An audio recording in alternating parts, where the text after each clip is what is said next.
नमस्कार मित्रों, मैं एसवी भारद्वाज आपका फिर से अभिनंदन करता हूं।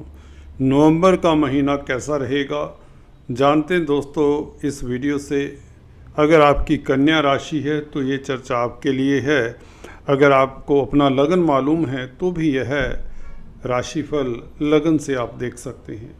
दोस्तों, जहाँ तक बात है आपके इस महीने के राशिफल की, 3 महत्वपूर्ण परिवर्तन आपके लिए बहुत सुखद परिवर्तन हो रहे हैं।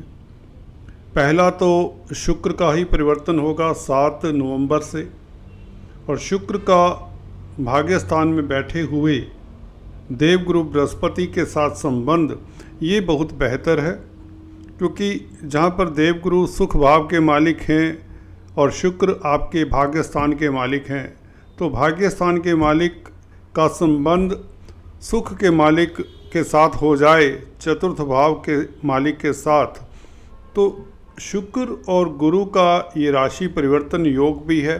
दोनों एक दूसरे की राशि में हैं और केंद्र त्रिकोण राजयोग प्रबल परिवर्तन योग में परिवर्तन हो चुका है। तो इसमें इस तरह की स्थिति में, इस तरह के परिवर्तन योग में कहाँ तक आप लाभान्वित होते हैं उसकी चर्चा करेंगे। नो डाउट ये सबसे बड़ा राजयोग है आपके लिए इस महीने का, नवंबर के महीने का 7 नवंबर से। यहाँ पर भौतिक सुख तो मिलेंगे, आपका भाग्य कदम कदम पर आपके साथ होगा। चर्चा में और भी बहुत कुछ है दोस्तों, बने रहिए, अंत तक इस चर्चा को देखिए, सुनिए, आपको निश्चित तौर से लाभान्वित करेगी ये चर्चा और कई सुखद पलों का अनुभव करवाने जा रहा है ये नवंबर का महीना। आपको शुरुआत में ही बताना चाहता हूँ। दूसरा परिवर्तन दोस्तों इस महीने जो होगा वह शनि का होगा। शनि मार्गी होंगे 15 नवंबर से। ये बहुत उत्तम स्थिति हो जाती है। शनि जो कि आपके लिए योग कारक की भूमिका निभा रहे हैं, छठे भाव में हैं, उपचय स्थान में हैं, क्रूर ग्रह हैं, छठे भाव में अच्छा फल देते हैं। इसलिए इनका वक्री होना कहीं ना कहीं कार्यों में अवरोध डाल रहा था, कहीं ना कहीं आपके लिए लिमिटेशंस, रेस्ट्रिक्शंस का कारक बना हुआ था ये शनि। परंतु देर आए दुरुस्त आए, 15 तारीख से ये शनि मार्गी होकर आपके कार्यों में जो विघ्न हैं वह दूर होते हैं। और क्या क्या सफलता मिलती है, क्या क्या लाभ होता है उसकी अभी चर्चा करते हैं। तीसरा परिवर्तन सूर्य का होगा। 16 तारीख को सूर्य दोस्तों वृश्चिक राशि में प्रवेश कर जाएंगे। ये बहुत महत्वपूर्ण रहेगा। तृतीय भाव में सूर्य वैसे ही बली होते हैं। अभी तुला राशि में, तुला राशि में सूर्य नीच के हैं, परंतु ये नीच का सूर्य 10 डिग्री से आगे निकल चुका है आज की तारीख में। तो इसलिए यह इतना कह सकते हैं, तुला राशि में शुक्र की राशि में एक शत्रु ग्रह हैं शुक्र सूर्य के, आपस में इनकी मित्रता नहीं है। तो इसका फल 15 तारीख तक, 16 तारीख तक इतना बेहतर नहीं होगा। परंतु अब वो वाली बात तो नहीं है कि सूर्य कमज़ोर हालात में है, नीच के नहीं, जो परम नीच के हम कहते हैं 10 डिग्री तक रहते हैं, ये 10 डिग्री को लांघ चुके हैं, आगे आ चुके हैं 10 डिग्री से। तो इसलिए सूर्य का प्रभाव भी बेहतर रहेगा। और 16 तारीख से यह बुध के साथ बुध आदित्य राजयोग भी बनाएंगे। बुध वृश्चिक राशि में पहले से विद्यमान है। तो सूर्य बुध की युति कहाँ तक आपको लाभान्वित करती है, ये यात्राओं के योग बनाती है युति, इतना बताना चाहता हूँ। विदेशी कामकाज में सफलता के योग बनाती है। और भी क्या क्या ये सफलता और कामयाबी दे सकती है ये युति सूर्य बुध की, बुध आदित्य राजयोग, इसके ऊपर टिप्पणी करेंगे। और शुक्र चतुर्थ भाव में जैसा कि बताया गोचर करेंगे 7 तारीख से। यहाँ पर दिग्बली भी हो जाते हैं, इसके ऊपर भी टिप्पणी करेंगे। तो चलिए शुरुआत करते हैं। ये मुख्य परिवर्तन है शुक्र का, सूर्य का और शनि का, ये 3 परिवर्तन हो रहे हैं इस महीने। दोस्तों क्लॉकवाइज डायरेक्शन से चलें तो हम सबसे पहले केतु की बात करेंगे। केतु इस महीने दोस्तों बुध का ही फल दे पाएंगे और गुरु का फल दे पाएंगे। क्योंकि गुरु से दृष्ट हैं, पंचम दृष्टि गुरु की है, जो अच्छा लक्षण है इस महीने खासकर, क्योंकि गुरु 7 तारीख से शुक्र के साथ संबंध बना रहे हैं। तो आप अगर केतु की महादशा अंतरदशा से गुजर रहे हैं तो आप भाग्यशाली रहेंगे, क्योंकि गुरु के जरिए यहाँ पर आपको भाग्य मिल जाता है, भाग्य का साथ मिल जाता है, क्योंकि शुक्र की राशि में है गुरु और शुक्र के साथ गुरु का संबंध है। तो कहीं ना कहीं गुरु भाग्य को अपने साथ लेकर चलते हैं आपके लिए, और वह आपके लगन तक भाग्य को पहुंचाते हैं। आप ऐसा समझें, कहने का मतलब आप अगर केतु की दशा अंतरदशा में है तो तनाव कम होगा, सफलता मिलेगी और कहीं ना कहीं कन्फ्यूज़न दूर होंगे। अदरवाइज़ भी जिनकी केतु की महादशा अंतरदशा नहीं है वह अच्छे एडवाइज़र, अच्छे सलाहकार साबित होंगे। आप हम्बल रहेंगे, दूरदृष्टा रहेंगे, आने वाले समय के बारे में सोचेंगे और प्लान भी करेंगे। वह प्लानिंग कहीं ना कहीं कामयाब भी होती नज़र आती है, क्योंकि शुक्र के साथ गुरु का संबंध रहेगा। तो ये केतु जो भ्रम की स्थिति पैदा करते हैं वह अब आपको भ्रमित नहीं कर पाएंगे। इस अवस्था में आपको लाभ देंगे क्योंकि गुरु से दृष्ट हैं। तो सूर्य बुध का योग आपके पराक्रम में वृद्धि करता है, आत्मिक बल देता है, विदेशी कामकाज में खास आपको सफलता मिलती है। अगर आप पहले से विदेश सेटल्ड हैं, कोई ग्रीन कार्ड का या इशू है तो उसमें भी आपको सफलता मिलती है। विदेश सेटल्ड जो नागरिक हैं, एनआरआईज हैं खासकर, उनके लिए बहुत उत्तम समय रहेगा। लाभकारी स्थितियां ये सूर्य और बुध का योग बनाता है। बात कर लें शुक्र की और शुक्र गुरु के संबंध की, जिसके बारे में हमने काफ़ी चर्चा की है। देखिए, शुक्र चतुर्थ भाव में वैसे ही दिग्बली होते हैं। अगर यहाँ पर गुरु के साथ राशि परिवर्तन ना भी होता तो शुक्र आपको भौतिक सुख देने वाले प्लैनेट हैं। 7 तारीख से 7 नवंबर से शुक्र का यहाँ पर आ जाना और गुरु के साथ संबंध बनाना, दोनों एक दूसरे की राशि में होना, ये इतना बताता है। शुक्र क्योंकि धन भाव के भी मालिक हैं तो इसलिए और भी उत्तम स्थिति हो जाती है। एक तो परिवार में खुशियों का माहौल, कोई मांगलिक कार्य का योग बने, लिक्विडिटी का क्रंच खत्म हो, धन की स्थिति, आर्थिक स्थिति बेहतर होने के योग बन जाते हैं, भौतिक सुख मिलते हैं, संसारिक सुख मिलते हैं, दाम्पत्य जीवन खास रूप से आपका उत्तम हो जाता है। ये निर्विघ्न सत्य कहें तो, क्योंकि शुक्र और गुरु का जब संबंध हो, शुक्र पुरुषों की कुंडली में खासकर पत्नी के कारक भी होते हैं, अदरवाइज भी प्यार मोहब्बत के कारक हैं। तो प्यार मोहब्बत आपका सही सलामत रहेगा, लव लाइफ कहें तो आपका अच्छा रहेगा, और ज़मीन जायदाद, प्रॉपर्टी, पैतृक संपत्ति, वाहन सुख इत्यादि आपको मिलने के योग बना देता है ये शुक्र।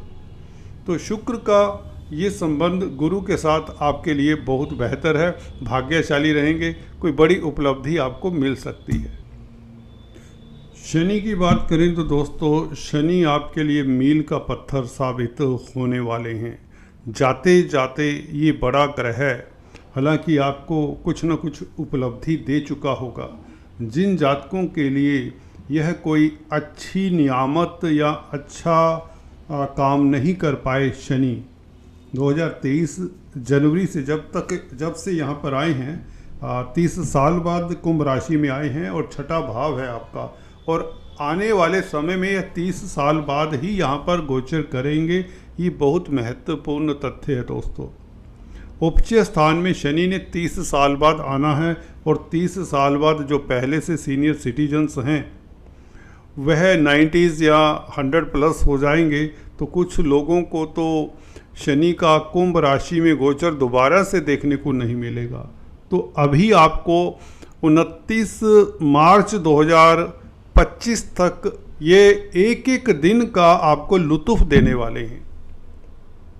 दोस्तों, मैं सही कह रहा हूँ, इसे गौर करिए, इस जिंदगी के इन पलों को जी लीजिए। You must get maximum out of this Shani गोचर।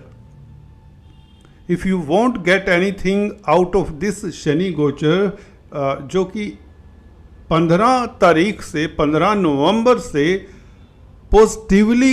पॉजिटिव हो रहा है, और पॉजिटिव ही नहीं हो रहा है, आपके लिए वो जिंदगी की खुशियां देने वाला है जो आप कई बार ख्वाब में सोचते हैं।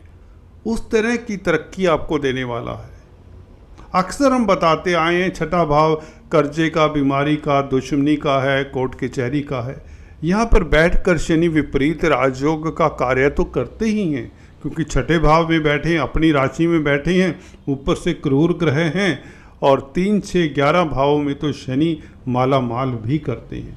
कोर्ट कचहरी में फतेह के योग बनाते हैं। 15 तारीख से देखिए रिस्ट्रिक्शंस का वो समय ख़त्म। 4, 4.5 महीने आपको निश्चित तौर से तनाव भी कहीं ना कहीं दिया होगा। अगर आपकी कुंभ राशि में शनि, मंगल, सूर्य, राहु, केतु इत्यादि इनमें से एक आध ग्रह भी कुंडली में हैं, तो ये वक्री पीरियड में दिक्कत भी दे देते हैं। कुछ ना कुछ हल्का फुल्का तनाव दे दिया होगा। चलिए, पास्ट बीत गया, वक्री पीरियड बीत चला है, और इस नवंबर के महीने से आपके लिए खुशियों की सौगात, घर में मांगलिक कार्य के योग। और मैं तो ये बता रहा था आपको, आप एक एक पल, एक एक दिन, एक एक इसका क्षण इस गोचर का 29 मार्च तक यूज करें। कुछ भी मुश्किल है नहीं आपके लिए जब शनि छठे भाव में हो। बड़ी सी बड़ी प्लानिंग कर सकते हैं और उसे अचीव भी कर सकते हैं इस अवधि में। देखिए, 1.5 महीना ये है इस साल का, आधा नवंबर का, फिर दिसंबर, जनवरी, फरवरी, मार्च, 4.5 महीने बहुत बड़ी अवधि होती है दोस्तों। 4.5 महीने में आप अपनी ज़िंदगी को जिस दिशा में भी लेकर जाना चाहते हैं, कोई रोकने वाला नहीं, कोई किंतु परंतु है ही नहीं। आपकी कुंडली में जिस तरह के राजयोग हैं, उस अनुपात में आपको यह शुभ फल दे जाएगा। हाँ, अगर आप इस 4.5 महीनों को ऐसे ही वेस्ट कर देते हैं मैरीमेंट में और खाली एंजॉयमेंट में, तो आपके हाथ में बहुत कुछ शायद ना आए। हाँ, मैं ये नहीं कहता कि एंजॉय नहीं करना चाहिए। You must enjoy, you must relish your achievements. आपने जो जो पाया है और जो जो पाने जा रहे हैं, एंजॉयमेंट भी ज़रूरी है, परंतु ऐसा समय दुर्लभ है जो 30 साल बाद शनि यहाँ पर आ रहे हैं। अब जब 11वें भाव में पहुँचेंगे कर्क राशि में, काफ़ी लंबा समय लग जाएगा दोस्तों। कम से कम 13 बरस के बाद आपको, फिर 12 बरस के बाद आपको सुखद एहसास देंगे ये शनि, जैसा अब दे रहे होंगे। कईयों को यहाँ पर ज़मीन जायदाद का सुख, प्रॉपर्टी के कारक हैं। कर्जे से निजात दिलाने में मददगार। लव लाइफ आपका उत्तम, क्योंकि पंचमेश भी हैं। शेयर बाजार से आपको लाभ के योग, संतान को लेकर चिंताएं दूर करने के योग बना चुके हैं। और 15 नवंबर से अचानक से लाभ के योग फिर से बनते हैं, क्योंकि अष्टम भाव के ऊपर शनि की ये दृष्टि विपरीत राजयोग का कार्य करेगी। लेगेसी से लाभ, अचानक से लाभ, वसीयत से लाभ के योग फिर से जागृत होते हैं 15 नवंबर से लेकर 29 मार्च तक। कोई दुविधा है, उसका निदान हो जाता है। हेल्थ में इम्प्रूवमेंट देखेंगे। जो पीछे आपको तनाव रहा हेल्थ के कारण, वह हेल्थ भी आपकी इम्प्रूव होती है। रिश्तों में मधुरता के योग भी बनते हैं कहीं ना कहीं। अगर आपकी दशा अंतर्दशा नासाज है, तो इस अवधि में शनि की पूजा की जा सकती है बेहतर फल लेने के लिए, क्योंकि इस अवधि में शनि आपको नाराज नहीं करेंगे और आपका कल्याण ही करेंगे। वैसे भी राहु के साथ नक्षत्र परिवर्तन का योग है, तो सप्तम भाव का भी सुखद फल मिलेगा, व्यापार खूब चलेगा। इस अवधि में अगर आप नया बिजनेस करना चाहते तो कर सकते हैं। खासकर राहु इस अवधि में आपके रास्ते में अवरोध नहीं डालेंगे शनि के साथ, क्योंकि संबंध है उत्तरा भद्रापद नक्षत्र में है राहु, तो इस कारण भी आपकी रोज़मर्रा की आमदन बढ़ना शुरू हो जाएगी, अगर आमदन में कहीं ना कहीं ब्रेक लगा है।